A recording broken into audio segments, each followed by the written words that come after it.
Ok. Vamos a orar entonces, ¿les parece? Oramos y pedimos a nuestro Dios su dirección en este tiempo, en su palabra y aprendizaje. Oramos. Señor, te damos gracias, Padre, por este día. Te agradecemos, mi Dios, el darnos vida, el permitirnos llegar al final de este día también y poder tener la oportunidad de estar juntos. Gracias, Señor, por cada hermano, hermana que hoy está aquí, cada pareja también, mi Dios, que tenemos el deseo de seguir siendo transformados. Reconocemos, Señor, que necesitamos de ti y que necesitamos sabiduría para conducir nuestras vidas, Señor. Somos falibles, no sabemos, Padre, todo lo que debemos hacer y cómo hacerlo, pero tú nos puedes dar de tu gracia y capacitar. Esa es nuestra confianza y por eso venimos a ti necesitados, Señor. Te agradecemos por este momento. Abre nuestro corazón en el nombre de Cristo Jesús. Amén. Muy bien. Tiene voz de locutor, ¿verdad? Tiene voz fuerte. Muy bien. Puede venirse para acá, hermana, no se preocupe. Ok, muy bien. Hemos estado yendo poco a poquito, ¿verdad? En los temas de este libro. Y hemos ido aprendiendo, hemos tomado la escritura también, hemos tomado un momento para poder reconocer lo que el Señor nos manda. Y nos damos cuenta, hermanos, que a lo largo de las predicaciones y de lo que hemos ido hablando, que no somos perfectos. Creo que eso es algo que hemos podido estar entendiendo. Tenemos fallas, hay cosas en nuestras vidas que requieren ser arregladas. En nuestra relación matrimonial hay muchas áreas en las cuales necesitamos ser cambiados y reconocemos que requerimos la gracia de Dios. Por nosotros mismos no podemos, pero hemos aprendido, hermanos, la necesidad de estar también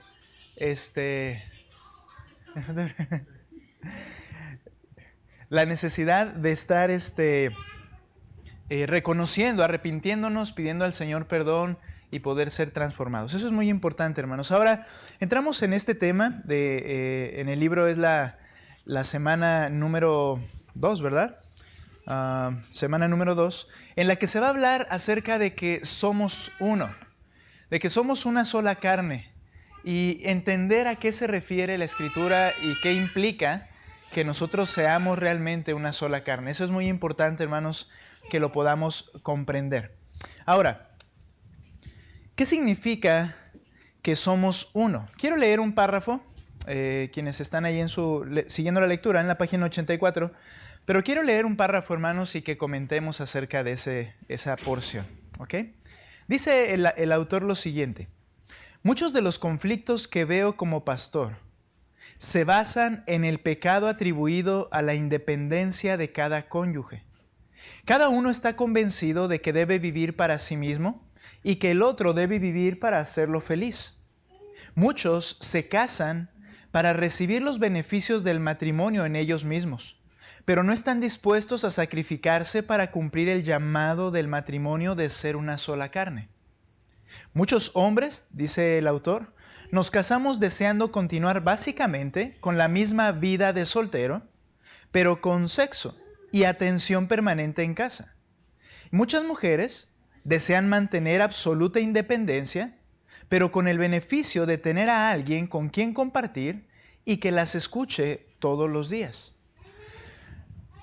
En alguna ocasión hablábamos de eso, hermanos, al estar preguntándonos cuáles fueron las expectativas al momento de buscar casarnos en su momento.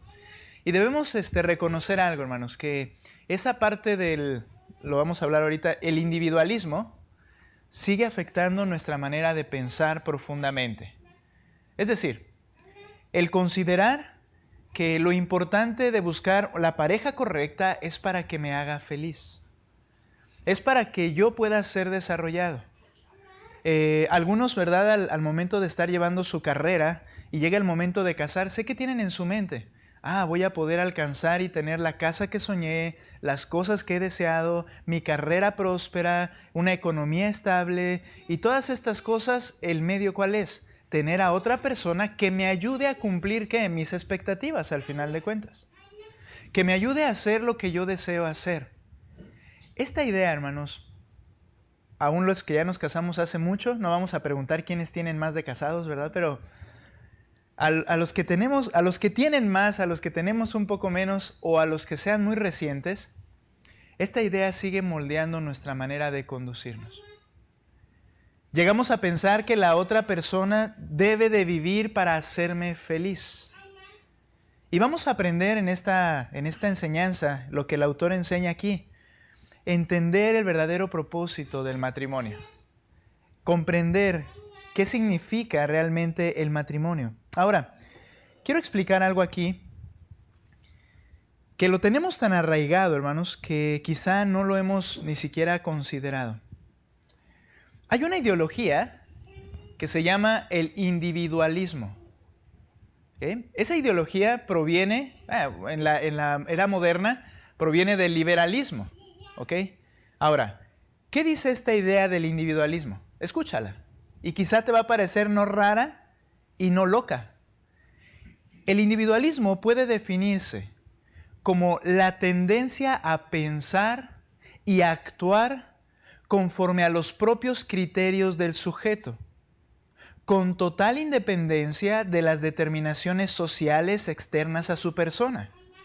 En este sentido, el individualismo defiende la dignidad moral del individuo, es decir, de la persona singular, en relación con el contexto social, de alguna manera, el cual de alguna manera lo puede presionar. ¿Qué es el individualismo? Que tú eres independiente. Que tú tienes el derecho, y de hecho es como algo con el que naces, de que tú puedes pensar y tú puedes decidir y tomar tus determinaciones sin que nadie te presione a hacer algo que no creas tú que es lo que debes hacer. Es el individualismo. El contexto social no debe presionarte. Tú eres una persona valiosa, tú tomas tus decisiones y tú eres en tu persona, ¿verdad? Vives con total independencia. Ahora, ¿esto a qué lleva, hermanos? A que cuando estamos casados seguimos pensando de esta forma individual. Pienso que yo tengo mi forma de pensar, que mi esposo quizá no piense igual o mi esposa no piense igual, pero la que está en el error o el que está en el error muy probablemente es él y no yo.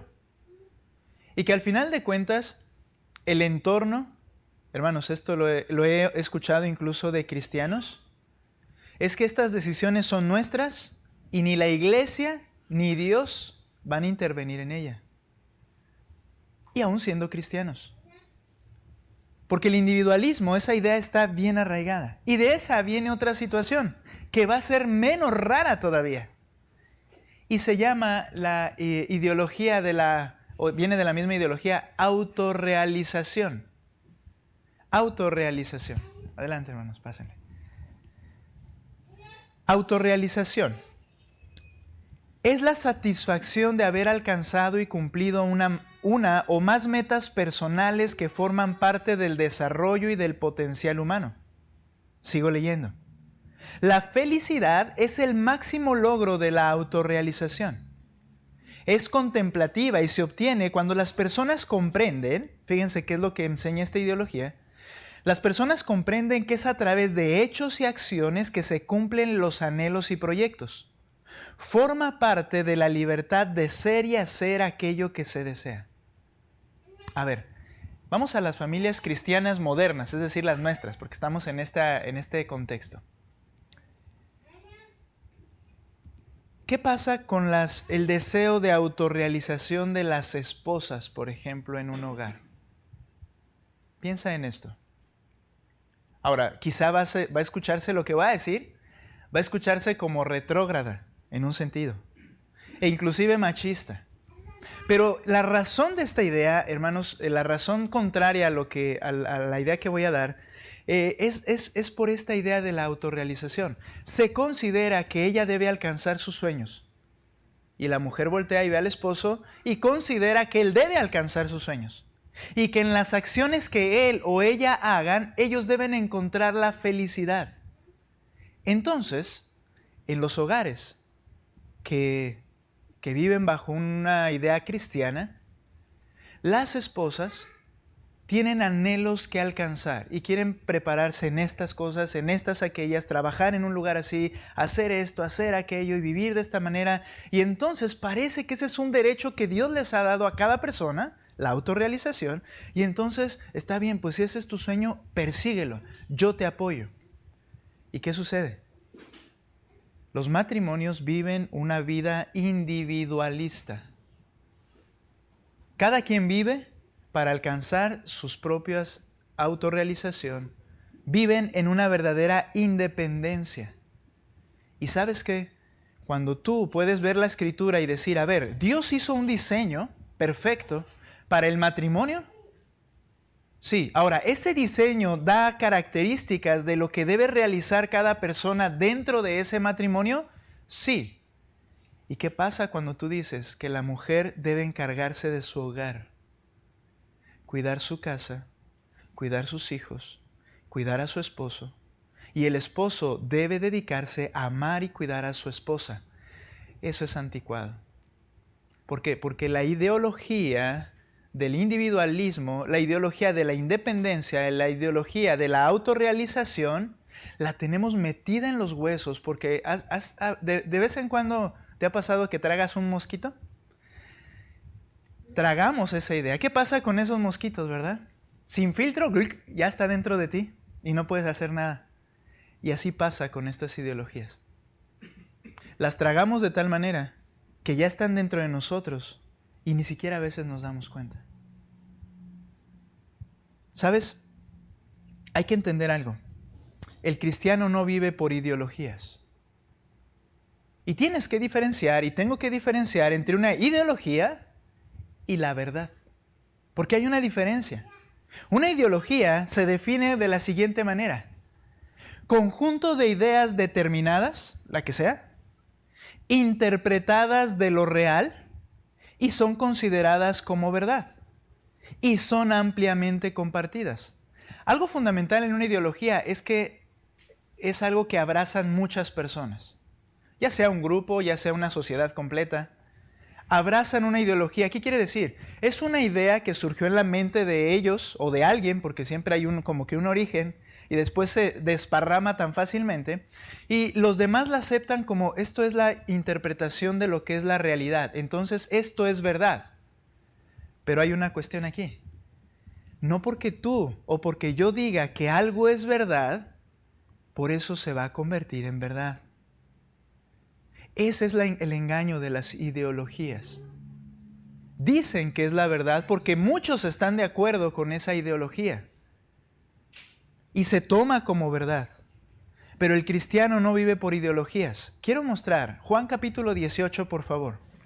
La diferencia entre ideología y verdad, y ahorita seguimos con el tema aquí porque vamos a hablar de que somos uno, pero estamos enseñando cómo la vida independiente, la autorrealización y el individualismo han afectado y están afectando y son ideologías que hemos tragado. Note por favor Juan capítulo 18, por favor.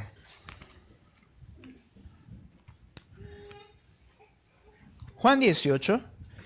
Y vean lo que dice por favor en este capítulo 18, versículo 37. Jesucristo está ante Pilato. Jesucristo está ante Pilato y miren lo que le dice el Señor en ese diálogo que tiene con él. Le dice en el verso 37, Pilato pregunta, no tenía que aclarar eso, ¿verdad? Lo leo. ¿Así que tú eres rey? Le dijo Pilato. Entonces, tú dices que soy rey, respondió Jesús.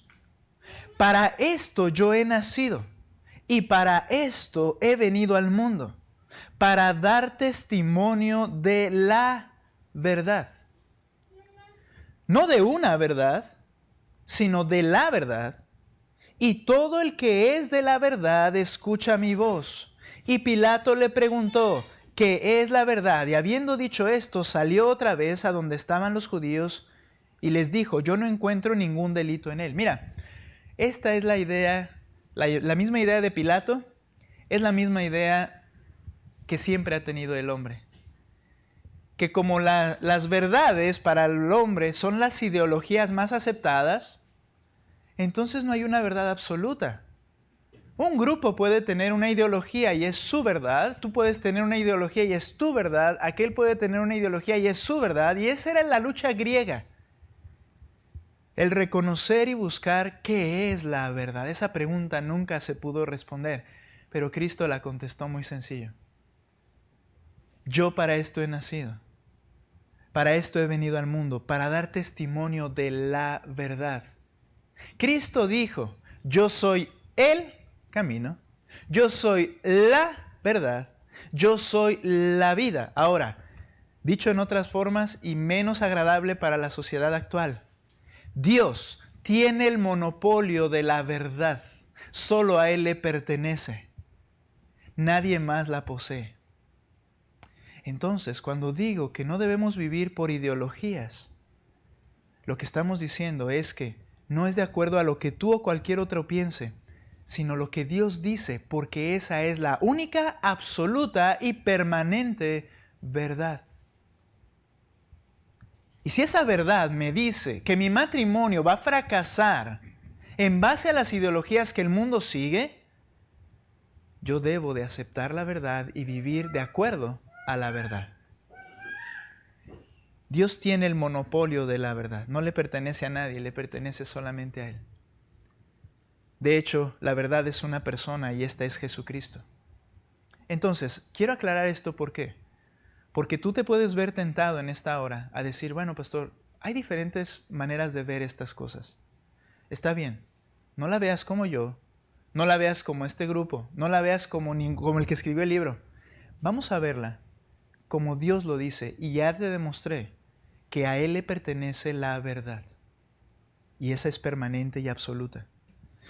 Entonces, hermanos, debemos comenzar a analizar en nuestras vidas qué tanto el individualismo, la independencia y la autorrealización están fomentando mi manera de vivir.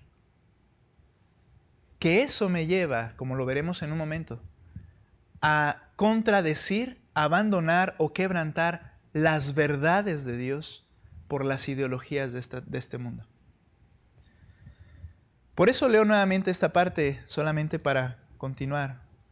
Muchos de los hombres nos casamos deseando continuar básicamente con la misma vida de soltero, pero con sexo y atención permanente en casa. Y muchas mujeres desean mantener absoluta independencia, pero con el beneficio de tener a alguien con quien compartir y que las escuche todos los días. Y entonces, dice el autor, lo que ellos no saben es que el matrimonio bíblico, y entonces quiero decir el matrimonio de acuerdo a la verdad, es primeramente un llamado a morir al yo, porque en el momento que el pastor dice, los declaro marido y mujer, un milagro sucede y dos personas se convierten en una sola carne. Lo cierto es que ya no vives para ti, vives para dos que ahora son uno. Este principio bíblico, y por tanto verdad, este principio bíblico debe sostener toda la realidad del devenir de un matrimonio cristiano. Esto es lo que debe regir nuestra manera de vivir, de decidir, de actuar, de hacer. Pero ahí es donde está la lucha.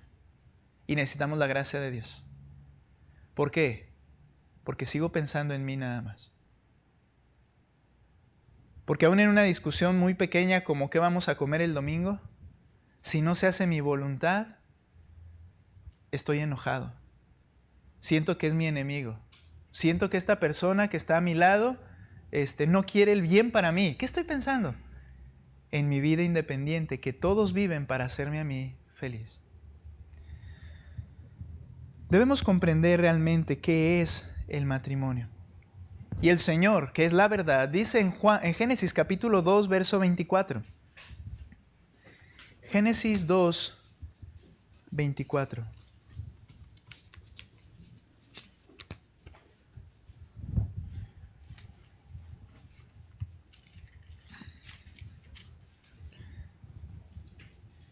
Por tanto, el por tanto proviene de la idea, cuando dijo Adán, este es hueso de mis huesos, carne de mi carne. ¿Ok? Y entonces dice, por tanto, por esta razón, como ya son una sola carne, el hombre dejará a su padre y a su madre, y se unirán a su mujer, y serán una sola carne. Es morir al yo. Es que ahora vivo para la otra persona, porque al vivir para la otra persona realmente estoy viviendo para mí, por decirlo de esa manera, porque ya somos uno solo. Dejará el hombre, varias verdades acá, ¿verdad? Pero no nos vamos a enfocar en todas. Ya nadie tiene jurisdicción en mis decisiones, ya nadie tiene esa imposición en mi vida y en la vida de quien está a mi lado, sino que ahora yo debo de tomar decisiones por y a favor de los dos, porque los dos somos una sola carne. Ya no estoy bajo la autoridad de mis padres, ya no estoy bajo la autoridad de los padres de mi esposa, sino bajo la autoridad de Dios y sobre todo bajo el liderazgo y autoridad del varón de esa familia. Son una sola carne. Dice el autor, dos ahora son uno. Ya no son seres independientes. Ahora son vistos delante de Dios como una sola entidad. Miren, hermanos, sea como sea, todos hemos experimentado esta realidad. Lo que haces va a afectar directamente a quien está a tu lado porque no somos independientes. Lo que hagas, lo que hagamos. Y lo hemos visto a la mala quizá, sin haber visto el texto. Pero el texto nos afirma por qué, porque son una sola. Han sido fusionados. El término es pegamentados. Ya expliqué aquella vez, esa buena cola, ese buen pegamento para madera, que con el hecho de sujetarlo solamente por unos segundos, vas a tener que romper ambas maderas porque ya no se pueden separar. Así es la unión que el Señor lleva a cabo entre un hombre y una mujer que se han unido en matrimonio. Una sola entidad. Eso mismo sucede el día del matrimonio, en que los hombres entregamos nuestra costilla para que la mujer con la que nos casamos sea parte de nosotros mismos. Hay que entender algo, hermanos. En ese pegamentar del Señor, ambos somos sujetos y sometidos el uno al otro y dependemos el uno del otro de una manera integral. Note por favor Efesios capítulo 5, verso 21. Vamos para allá.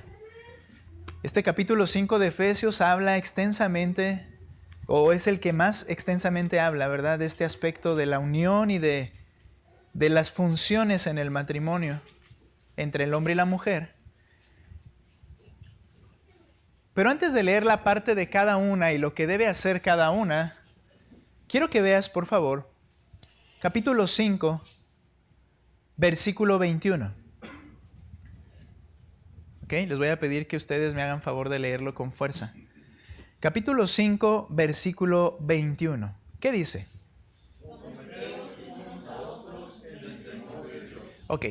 Someteos unos a otros. ¿Qué quiere decir esto?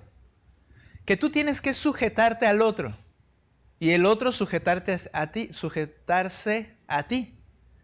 Ahora, después comienza, verso 22, las mujeres, y da la indicación.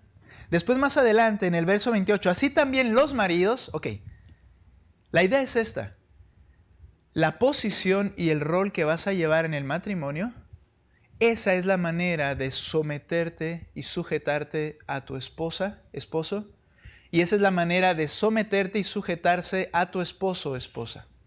Aquí no es la mujer la única que se va a someter a esta relación de una sola carne. Ambos deben someterse uno al otro. Diferentes roles, diferente actividad y lo vamos a ver, pero ambos se están sometiendo. ¿Qué quiere decir? Ambos mueren a su independencia.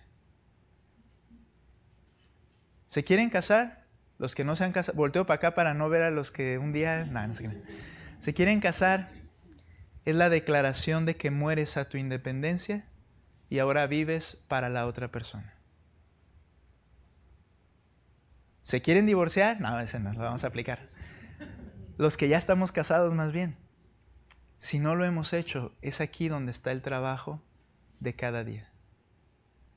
Yo ya morí para mí y vivo para ella.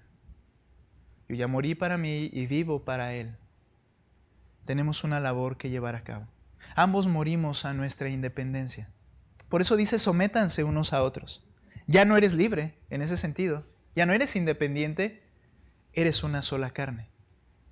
Y por eso, escucha estas palabras que leo. La mujer, recuerda de Adán y Eva cómo salió de la costilla de Adán. Todo lo que Dios hizo allá en el día de la creación, hermanos, y en el séptimo día particularmente cuando, en el séptimo descansó, ¿verdad? En el sexto día cuando hizo al hombre y a la mujer. Todo lo que aconteció tiene un propósito. Dios es un diseñador perfecto y creador perfecto. Cuando tomó la costilla, no, ¿y por qué no agarró un fémur? ¿Y por qué no? O sea, hay cosas que hay que entender por qué el Señor hace las cosas, ¿no? El punto aquí, muy ligeramente, muy claro, es que salió la mujer del hombre de su costado, ¿ok? Pero salió del hombre. Ahora entonces, escucha lo que dice el autor y me parece interesante. La mujer al salir del hombre, cuando te casas, tu esposa saliste del hombre, muere a su independencia y de forma voluntaria se somete al liderazgo del hombre en una relación bíblica.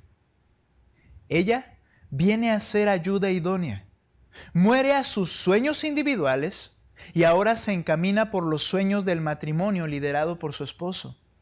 Todo esto mostrará que son una sola carne. Esposas, enfocándonos en ustedes ahorita, mueres a tus sueños individuales. ¿Qué surge en el corazón así, que lucha con el pecado? ¿Y por qué? ¿Y por qué? ¿Por qué yo sí voy a morir y él sí va a ser? No, ahorita vamos a ver lo de él, pero has muerto a tu voluntad y a tu dirección y a tu liderazgo personal y ahora vives bajo el liderazgo de tu esposo. Es que no conoce a mi esposo. Yo lo sé, pero Dios sí lo conocía desde antes de la fundación del mundo. Y Él determinó darte al esposo que tienes ahora, con sus características, para que tú seas su ayuda idónea, para que Él lleve a cabo su liderazgo. Y créeme, Dios no se equivoca. No se equivocó y no se va a equivocar. ¿Has muerto a tus deseos y sueños individuales? Es interesante cómo en nuestras iglesias cristianas, por razón de la economía, por razón del cuánto gana uno a diferencia del otro, por razón de la profesión, porque la mujer puede estar preparada y el hombre estar hasta la preparatoria, entonces los roles se invierten. Entonces es el hombre el que tiene que cuidar a los niños. Ridículamente a veces y vergonzosamente, pero por falta de conocimiento, podemos ver eso aún en el desarrollo normal y se toma normal porque estamos en un mundo nuevo. Esto no es nuevo para nada. Y vemos a las mamás, a las esposas, como que a mí no me interesa, tú encártate del chamaco, ¿verdad? Y el hombre anda por allí haciendo las cosas y ella es la que decide, ella es la que ofrenda, ella es la que hace. Y o sea, simplemente uno dice, como que se cambió aquí la imagen. Sí, así es. ¿Y sabes por qué? Porque no se entiende que la verdad le pertenece a Dios, no a ti ni a mí. Y esto trae fracasos. La sociedad en la que vivimos, esto lo iba a mencionar el jueves que se nos fue la luz, pero lo iba a mencionar y lo menciono ahorita. Hermanos, hermanas, ¿quién es la fuerza laboral en nuestro país actualmente? ¿Quiénes? Las mujeres. ¿En dónde hay más problemas ahora en la sociedad? En los hogares. Los niños ahora son jóvenes delincuentes, muchos de ellos, porque no tienen la persona que el Señor diseñó para que estuviera con ellos. Pero la ideología se toma como una verdad y se dice, no, la mujer se debe empoderar y la mujer debe lograr. Hermanos, estos engaños vienen desde arriba. La Organización de las Naciones Unidas promueven el empoderamiento de las mujeres. Y es no por los derechos humanos, ¿sabes por qué? O esa idea romántica. No, ¿sabes por qué? Porque dice la ONU que es la manera en que el mundo se enriquezca. Que si solo el hombre trabaja, entonces la economía estará al 50%, pero si trabajan los dos, habrá más dinero y más producción y más... ¿Te das cuenta la profundidad de esas cosas? No es que, las mujeres quieren desarrollarse, pues vamos a dejar que se desarrollen. Satanás siempre es engañoso. Y la pregunta es, ¿has muerto ya tu independencia, mujer? Espérense tantito porque vamos con los hombres, pero ahí la dejamos, dice hermano Jaime. Hermanos, esta es una realidad que está afectando nuestras vidas, nuestros matrimonios cristianos. Si cambia el matrimonio, hermanos, va a cambiar la iglesia. Por eso es tan importante esta clase de tiempos con las bases de la iglesia que son la familia. Ahora, nota por favor lo que dice Efesios 5 sin haber acabado todavía con las mujeres, con nuestras hermanas. Miren lo que dice capítulo 5, verso 22. Entonces viene el diseño de la verdad, que es Dios, y dice lo siguiente: las mujeres, 5:22, estén sometidas a sus propios maridos. Esto indica que no a otros maridos de otras personas, ¿sí? E incluyendo al marido de tu mamá, que es tu papá, ¿verdad? Pero ningún otro marido. Dice, las mujeres estén sometidas a sus propios maridos como al Señor. Una mujer, aquí habla de una mujer creyente que reconoce que Él es su amo, que Cristo es su Señor. Bien, mujer, que eres creyente, como con el Señor, con tu esposo. Pero se equivoca. Sí, pero Dios no. Y dice, esto es lo que tienes que hacer. Porque el marido, razón, diseño de Dios, es cabeza de la mujer. Así como Cristo es cabeza de la iglesia, siendo Él mismo el Salvador del cuerpo. Se refiere a la iglesia como su cuerpo de Cristo. El esposo y el esposo y la esposa son un solo cuerpo, pero la cabeza, quien dirige, quien tiene liderazgo, es el esposo. Por eso sujétate como con Cristo y la iglesia, esposo y esposa. Ahora, el 24 todavía es muchísimo más profundo. Pero así como la iglesia está sujeta a Cristo, y más doloroso quizá, también las mujeres deben estarlo a sus maridos, escucha esto, en todo.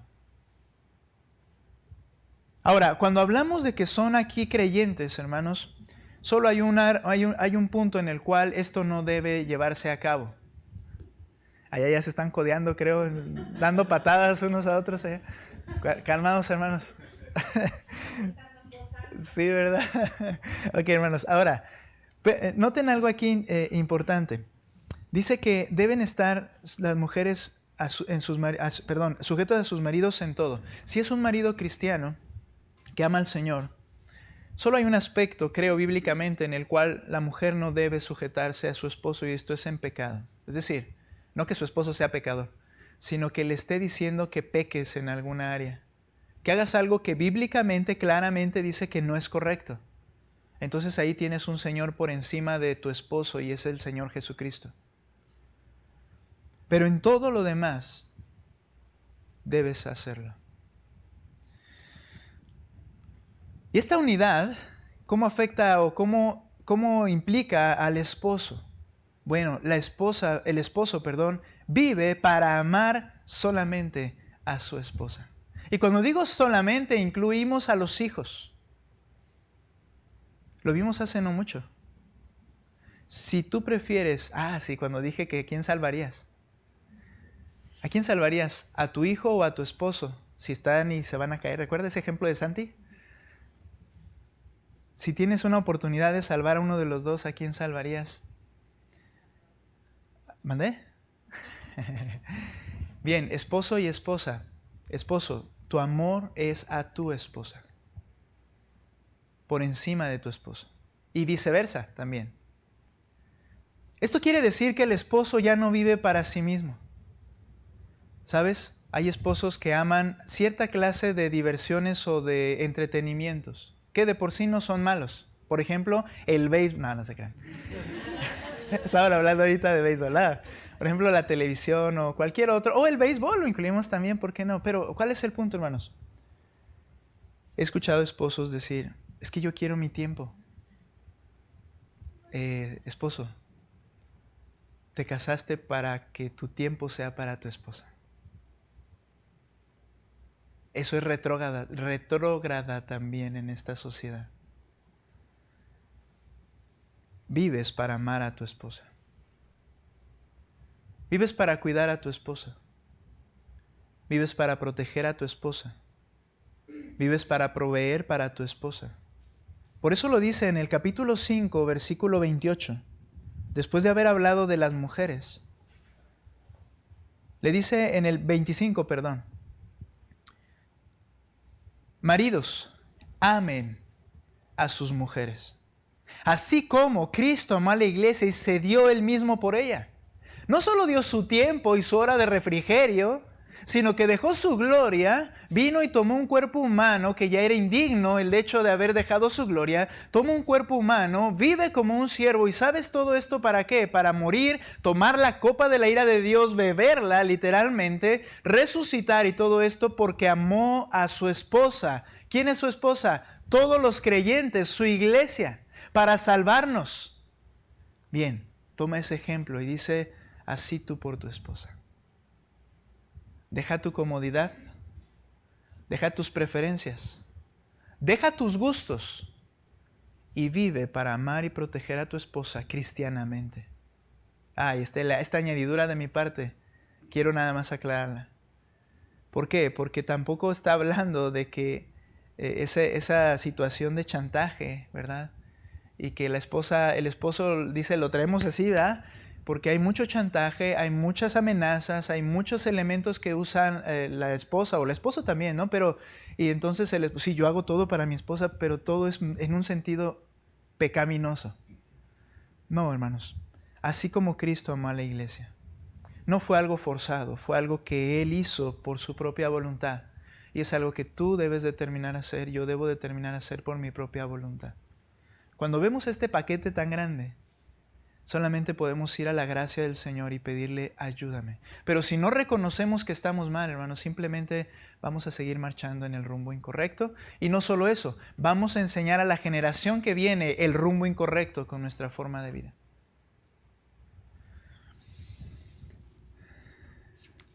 Tal vez fue un poco más suave con los hombres, pero creo que la verdad de Dios, hermanos, toca el corazón de cada uno de nosotros. Dice el autor, si alguien debe saber cómo amar a otros, esos son los cristianos. Los que somos creyentes somos parte de una relación similar a la del matrimonio. Quiero decir aquí algo interesante que me viene a la mente. Donde morimos, todo creyente, morimos a nosotros mismos para ser parte de otro cuerpo. Ayúdenme. Todo creyente es parte de otro cuerpo y murió a sí mismo para vivir para los demás. ¿A qué se refiere? ¿El creyente y qué? La iglesia, muy bien, hermano. El Señor, al momento de que nos salva, dice que ahora somos parte de un cuerpo y que vivimos para servir a otros. ¿Se acuerdan?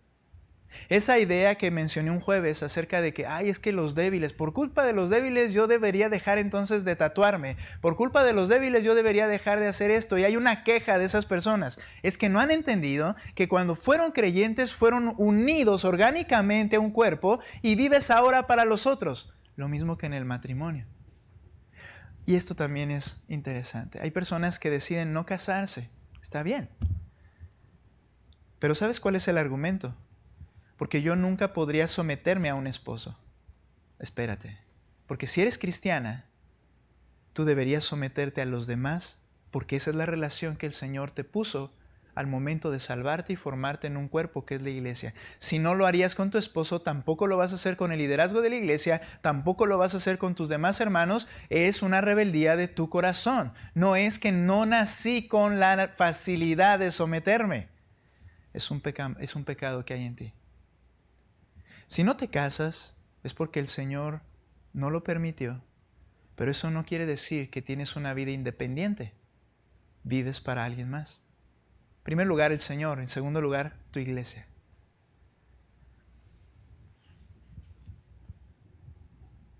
Los que hemos sido redimidos por Jesucristo, entonces, ya no vivimos para nuestro bienestar, sino que vivimos para el bienestar de ese cuerpo del cual somos parte.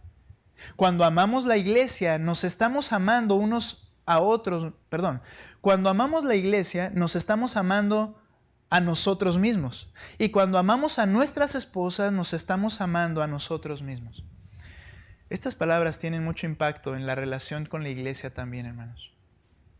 Mira, yo respeto hasta donde tú me permitas llegar siempre. Claro que como veíamos el domingo en premembresía, cuando hay un pecado, Dios da la autoridad para tratar ese pecado y entrar en fibras que quizá no te gusten, pero Dios ha dado esa autoridad, ¿de acuerdo? Pero yo voy a llegar hasta el punto donde tú me permitas llegar. Nada más hay una realidad. Nadie puede ser ministrado si no asiste a la iglesia. ¿Y sabes? Ese es un límite que ponen algunos. ¿Por qué? Porque yo no quiero que entre a mis partes ya que me da vergüenza o que tengo problema. ¿Y sabes cómo se manifiesta esa rebeldía en cuanto a esa relación con la iglesia que Dios pone en cada creyente? No solo que no platiquemos de algo más profundo, sino simplemente no asisto. Es una manera de demostrar, no se metan conmigo. Yo tengo mi propia vida individual, ustedes no tienen por qué involucrarse. Hermanos, cuando amamos a la iglesia, nos amamos a nosotros mismos. Esposos, cuando amas a tu esposa, te amas a ti mismo. Ella o él, debes entender, no es tu enemigo cuando tienes una diferencia. No es tu enemigo. Somos una sola carne. Dios te unió de forma milagrosa a tu cónyuge y ahora no eres independiente, ahora vives y vivo en unión con él o ella. No es el enemigo. No lo es. Aunque a veces es con quien más tenemos guerras. Y como decía en una ocasión el autor, Gary, no sé qué, ya se me olvidó. Thomas, ¿verdad? Gary Thomas. Decía él, a la que más amo es a la que a veces más odio. Y demostraba eso, en ese sentido, que es con quien tenemos problemas más fuertes. Pero hermanos, si tenemos un entendimiento correcto, no es mi enemigo. Nos unió el Señor de manera milagrosa. Debemos observar por qué el Señor, que no se equivoca, nos ha unido con esa persona y de qué manera nos podemos ayudar mutuamente. Pero creo que la base de todo esto, hermanos, es nuestro propio orgullo al cual debemos morir. Morir al yo para vivir para ti. Quiero que pienses durante solamente un minuto, no lo dejaré en silencio todo el minuto, pero identifique por favor áreas en las que eres independiente en tu matrimonio. Piensa un poco. Quizá pueda ser la educación de los hijos o la disciplina de los hijos. Quizá pueda ser las diversiones. Quizá pueda ser la economía. Quizá pueda ser incluso la oración y la lectura. Quizá pueda ser los planes y decisiones en las que no consideras que necesitas hablar con la otra persona, tú tomas tus decisiones, el otro que tome sus propias decisiones. ¿Sabes, hermano? Lo promocionan mucho en la actualidad. El mejor matrimonio que funciona más y que tiene más tiempo de vida es aquel en el que cada uno puede hacer lo que más le guste y divertirse como a cada quien le gusta, sin tener que siempre estar juntos. Obviamente una ideología. Pero hermanos, ¿en qué áreas estás viviendo independiente de tu esposo o de tu esposa? Bien. ¿Ya pensaste en alguna quizá? Es pecado. Es pecado. Porque la verdad ha hablado. Y no soy yo, es Dios. Estás yendo contra la verdad. E ir contra la verdad es pecado. Y aunque debería ser el argumento principal, no lo es en esta idea, y eso va a traer consecuencias a tu vida. Muchas veces ponemos las consecuencias en primer lugar para que, entonces voy a cuidar. No, primero entiende que es pecado contra Dios. Eso es lo más peligroso. En ocasiones quizá pienses que tu opinión es mejor. Tal vez estás dispuesto porque crees que es más conveniente para ambos tomar decisiones sin contar con la perspectiva del otro. Quizás exista la posibilidad, y solamente una posibilidad, yo le añado eso, de que le estés escondiendo cosas a tu pareja para evitar conflictos. Es importante que recuerdes que no estás solo. Tu cónyuge es uno contigo y ustedes son uno con el Señor. Es verdad, hermanos, somos dos pecadores viviendo bajo el mismo techo. Y dos pecadores que tienen sus pecados y que tienen sus luchas. Pero tomando eso como excusa, en realidad manifestamos nuestra independencia. ¿Cómo? No, es que si le digo, yo sé que se va a poner mal, o yo sé que vamos a discutir, o yo sé que no le va a gustar. Entonces, no le digo y no pasa nada. ¿Identificas áreas en las que estás viviendo en independencia? Es importante recordar esto. Eres uno con tu esposo o tu esposa. La verdad de esa unidad debe gobernar las decisiones de tu corazón. Hasta que entiendas la realidad de que estás unido a otro, siempre entonces, si no lo entiendes, tratarás de vivir de forma independiente y para tu gloria.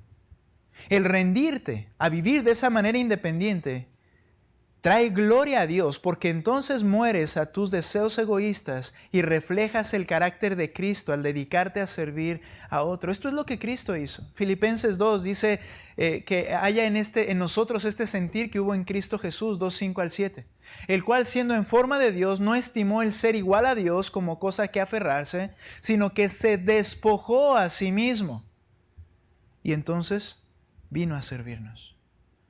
Es un despojarnos a nosotros mismos. Solo así tendremos matrimonios que den gloria al Señor. El principio descansa en morir al individualismo y tomar una actitud de servicio a nuestra pareja. Ya no todo se trata de mí, ni mi agenda, ni mis preferencias. Ahora somos dos caminando como uno. Sigo leyendo, es que es interesante y creo que estamos aprendiendo de esto. Dice, hasta que no muramos a nosotros mismos, a lo que pensamos que son nuestros derechos porque hemos tragado ese engaño, hasta que no lo hagamos, no vamos a glorificar a Dios de forma personal en nuestro matrimonio. Las parejas en las que ambos cónyuges traen gloria a Dios son aquellas en las que ambos mueren a sí mismos para servir a otros. Necesitamos, hermanos, entender esto. Ahora hay cosas tan sencillas y prácticas, como lo que mencionaba ahorita. No es que seamos enemigos, tenemos diferentes perspectivas, pero hay que entender, necesitamos de la perspectiva de la otra persona. Necesitamos escucharnos, necesitamos comunicación profunda. Cada vez que vamos a tomar decisiones, cuando tenemos que darle dirección a algún área de nuestra vida familiar, ¿pensamos que necesitamos la perspectiva de mi esposo o de mi esposa? Yo tengo un ejemplo que quisiera recordarles. De una pareja. De hecho, dos creyentes. De hecho, dice la Escritura que si tú varón has creído en Cristo, eres hijo de Él. Y que si tu mujer has creído en Cristo, eres hija de ella. Abraham y Sara. Porque fueron creyentes del Señor. Y Él dice que somos hijos de Abraham, los que hemos creído son hijas de Sara, por la idea de que ella era creyente y él creyente. Veamos el ejemplo de ellos, para entender acerca de la perspectiva del uno y el otro. Vaya conmigo a Génesis 16, por favor. En este capítulo, o para llegar a este capítulo previamente, Jehová, Yahweh el Señor, le ha dicho a Abraham que lo iba a hacer una descendencia como la arena que está a la orilla del mar. Que su descendencia sería tan amplia como las estrellas y que si las podía contar, entonces él podría contar su descendencia, mostrándole cuántos hijos él tendría. Entonces vemos el 16:1. Sarai, mujer de Abraham, no le había dado a luz hijo alguno. Ya había venido la promesa. Estoy seguro que Abraham se la platicó a Sarai. Sarai, es interesante, se dice Sarai, no Sarai. Se la platicó a Sarai. Y entonces hay una lucha en casa. Hay algo que les aflige. No le había dado a luz hijo alguno. Pero ella tenía una sierva egipcia que se llamaba Agar. Entonces Sarai dijo a Abraham, mira, el Señor me ha impedido tener hijos. ¿Qué fue lo que le prometió el Señor? Que tendría hijos y que sería su descendencia tan amplia. Sarai pensaba en eso, Sarai se afligía con eso, Sarai lo habló con su esposo seguramente. Creo, este es mi creo, no lo dice la Escritura como tal. Pero creo que Abraham de alguna manera hizo sentir en Sarai una carga de que él, poco de individualismo en este sentido, de que había algo que estaba estorbando a la bendición que Dios le prometió a él. ¿Por qué? Porque ella no le podía dar hijo. Pienso que fue tanto la plática de Abraham, el anhelo de Abraham y la edad de Abraham y Sarai, que ya eran de 90 para arriba, que hablaban del tema y el Señor me dice, sí, pero no puedo embarazarme. Y el Señor me va a dar hijos, sí, pero no puedo embarazarme. El Señor me prometió una descendencia. Y cuando comienza esta situación, Sarai voltea y dice, yo tengo una sierva. Y las ideologías del tiempo, que no son las verdades de Dios, las ideologías del tiempo decían, bueno, es mi sierva, lo que nazca de ella es mi hijo. Agarrando una ideología humana, mundana, no bíblica o no del Señor, o no de la fe en Jehová, porque no había quizá una Biblia en ese momento, pero ellos entendían la creación de Adán y todo esto. Ellos piensan y dicen, bueno, esto no es malo. Yo te doy a mi sierva, ten un hijo con ella y va a ser mi hijo. Y ya cumplimos la promesa del Señor, ¿no? Queriendo ayudar a Dios. Nota, ya les estoy platicando, ¿verdad? 2. Entonces Sarai dijo a Abraham, mira, el Señor no me ha impedido tener hijos. Llégate, te ruego a mi sierva. Quizá por medio de ella yo tenga hijos. Y Abraham escuchó la voz de Sarai. Después de 10 años de habitar Abraham en la tierra de Canaán, Sarai, mujer de Abraham, tomó a su sierva Agar la egipcia y se la dio a su marido Abraham por mujer. Y Abraham se llegó a Agar y ella concibió. Cuando ella vio que había concebido, miraba con desprecio a su señora. Consecuencias de todo pecado y de toda decisión equivocada dañan a mi esposa, a mi esposo, y dañaron no solo eso, dañaron la humanidad. Y lo que ahorita vemos, todas estas guerras, estas muertes, sigue siendo por el pleito entre Abraham e Ismael. ¿Okay? ¿Tú crees que lo dimensionaron? ¿Mande? Adelante, hermano, dígame. No, es que Isaac e Ismael. ¿Y qué dije? Abraham. Sí, Isaac. Muy bien, hermano, gracias. De Isaac e Ismael, los judíos y los árabes. Ahora, ¿tú crees que dimensionaron lo que iba a pasar? No, pero ¿sabes qué? No era muy complicado, aunque estamos de este lado y decimos, pero sigue siendo sin ser complicado, aunque para nosotros es complicado. Solamente tenías que obedecer la verdad. Solamente tenía que obedecer la verdad. ¿Sabes? Abraham, al escuchar la oferta de Sarai, Abraham, como Adán, debía haber dicho, alto mujer, espera, no creo que esa es la manera del Señor. Eso no está bien. Pero no solo como que, tú eres la mala. Como vuelvo a decir, creo que vino de Abraham esta insistencia. Al grado que cuando esto pasa, le dice Sarai a Abraham, versículo 5, entonces Sarai dijo a Abraham, recaiga sobre ti mi agravio. ¿Veas cómo les está quejando y reclamando?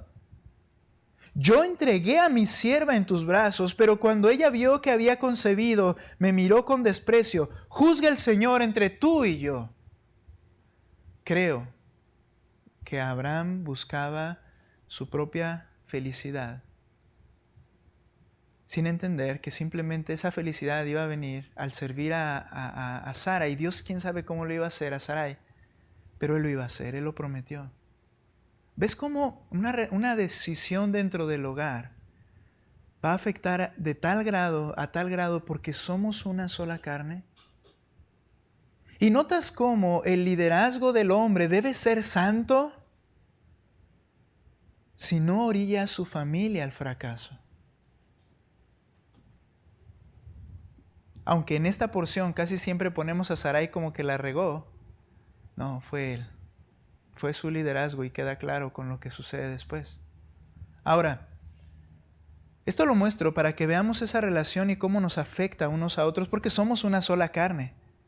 Y debemos pensar que vivimos el uno para el otro. Ahora, de esta misma manera debemos ver que hay que prestar atención a las perspectivas de mi esposa, de mi esposo también. Nota por favor, en mismo pareja, Génesis capítulo 21. En la providencia del Señor las cosas siguen funcionando. Ismael nace, hijo de Agar o de Abraham, de la sierva, nace y vive ahí con ellos. Pero luego nace Isaac, de Sara, ya siendo de edad bien grandes, ambos.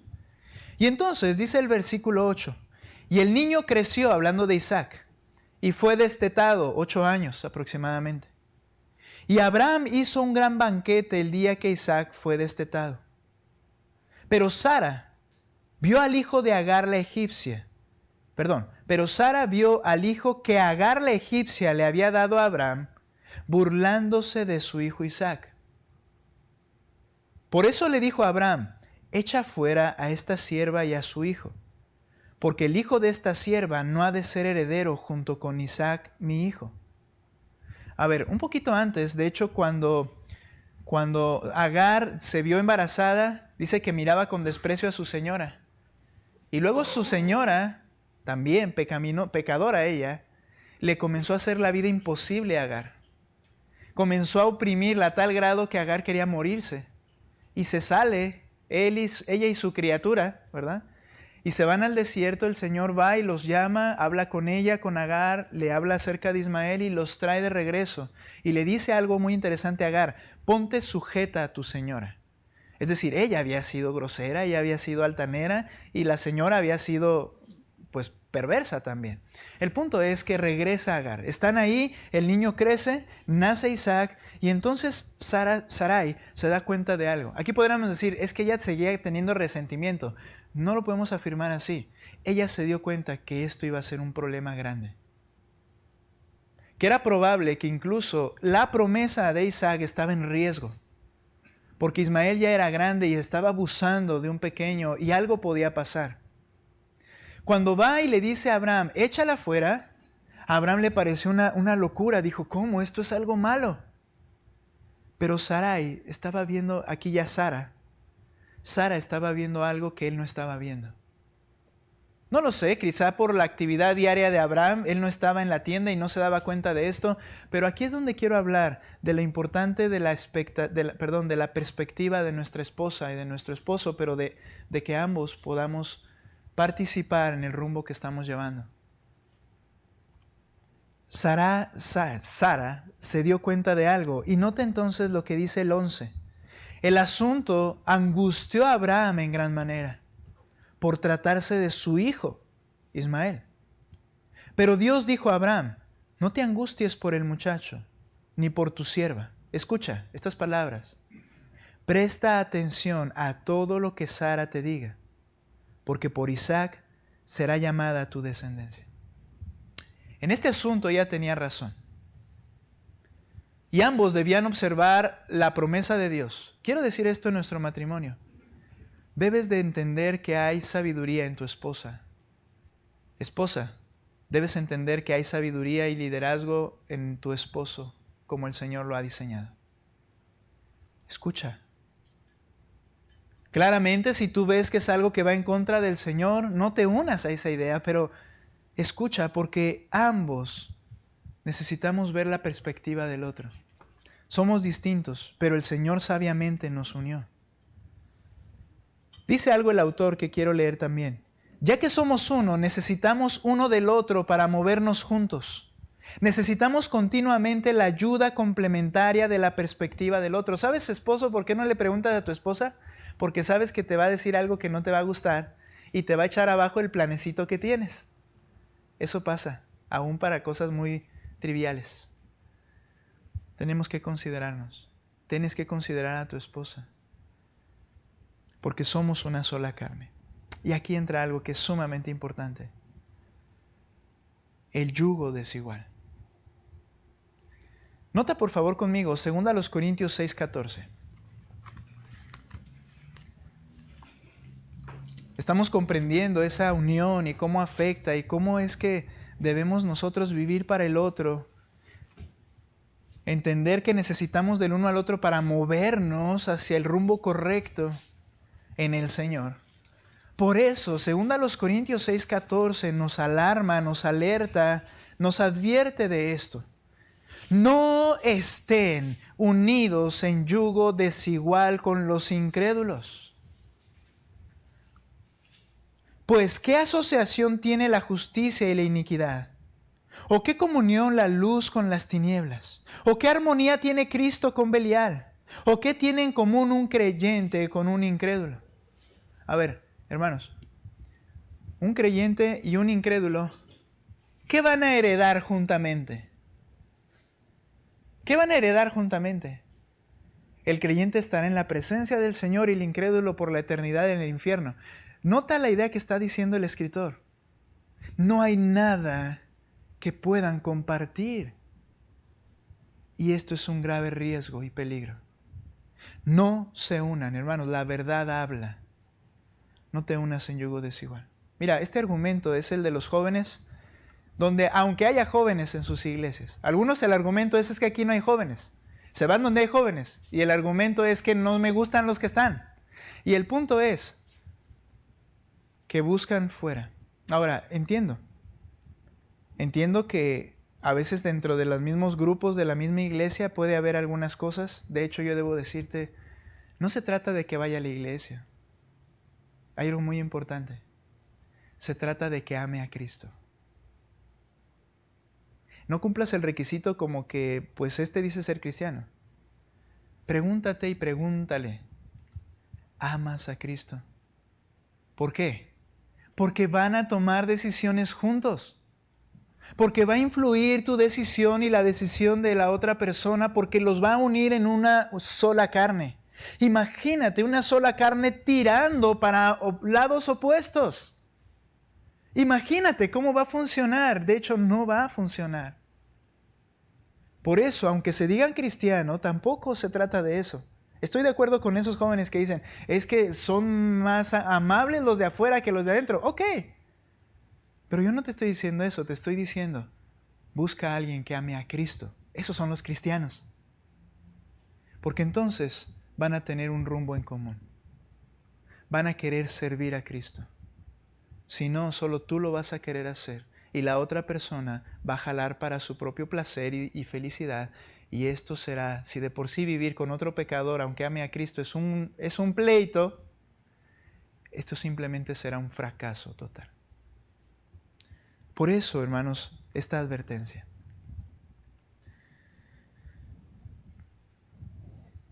Debemos reconocer que las diferencias con nuestro cónyuge son áreas que nos fortalecen, nos complementan. Además, estamos abiertos a ser ajustados en nuestra perspectiva, porque sabemos que necesitamos ser cambiados nosotros también. No solo yo tengo la razón y necesito escuchar a mi esposa. Termino, 2 ideas más acá. En lugar de batallar por defender nuestras perspectivas como si fueran la única verdad absoluta cuando hay una discusión con la esposa, creceremos en unión al ver que Dios nos unió de forma soberana con nuestras parejas para que nos complementemos y aprendamos unos de los otros. Nuestras esposas son nuestra ayuda idónea. La tarea de los esposos es liderar con sacrificio y juntos caminar en unidad para la gloria de Dios. No nos dejemos llevar por las mentiras de Satanás de la independencia, hermanos. Esa idea de la independencia y de la autorrealización no es nueva. Fue la primera mentira que se dijo en el Edén. Le dijo a Eva Satanás, con que Dios te ha dicho, lo que no sabes es que vas a ser como Dios. ¡Wow! Tú solo come, individual. Autorrealización, serás como Dios. Y entonces ella lo vio como algo maravilloso. Y luego Adán, viendo a su esposa haber comido, en lugar de liderar su hogar, vamos a tener problemas, pues vamos a comer juntos. Creo que no hay nada más destructivo en un hogar, hermanos. Y ahora sí, seamos duros con nosotros los varones, la falta de un liderazgo santo. Esa idea de voy a hacer lo que ella me diga ya, aunque esté mal o como sea, es una cobardía que debemos sacudirnos. Vive para la gloria de Dios. Y entonces amarás a tu esposa como debes amarla. Necesitamos aprender, hermanos, a no creer esa mentira. Por eso es que peleamos contra la mentira del diablo que nos insinúa que es mejor caminar en independencia y no caminar día a día en unidad perfecta con nuestra pareja. Debemos luchar por unirnos más, hermanos, por caminar en el mismo sentido, por buscar la verdad y que sea la verdad la que nos conduzca. Por la gracia del Señor, Él te unió al esposo con el que ya estás. Él sabía el tiempo y el momento y Él no se equivoca.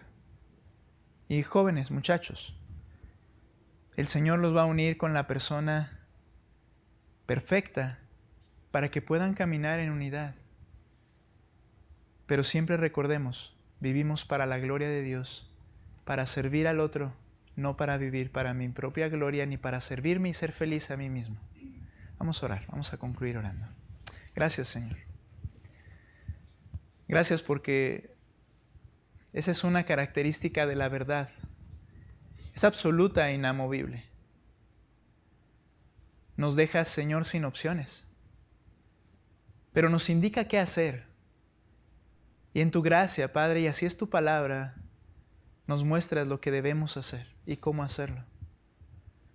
Nos enseñas que no lo estamos haciendo y nos muestras que somos falibles para ayudarnos a entender que necesitamos tu gracia para que esto se lleve a cabo. Señor, dame tu gracia para amar a mi esposa más que a mí, Señor. Porque al amarla a ella, me amo a mí. Ayuda a mi esposa a que ella pueda amarte a ti y de esa forma entonces vivir para los planes y proyectos a los cuales tú diriges mi corazón y mi mente, a nuestra familia y a nuestra iglesia. Señor, cada esposo es el líder de su hogar. Lo llevemos a cabo o no, para amar a nuestra esposa y conducir en el camino para tu gloria, Señor. Ayuda a cada esposa a fortalecer ese liderazgo, a poner por encima de todo el amor a ti, Señor, sometiéndose a su marido. Padre, que tu verdad penetre y parta nuestros corazones. Te lo rogamos y agradecemos esto, Señor, en Cristo Jesús. Amén.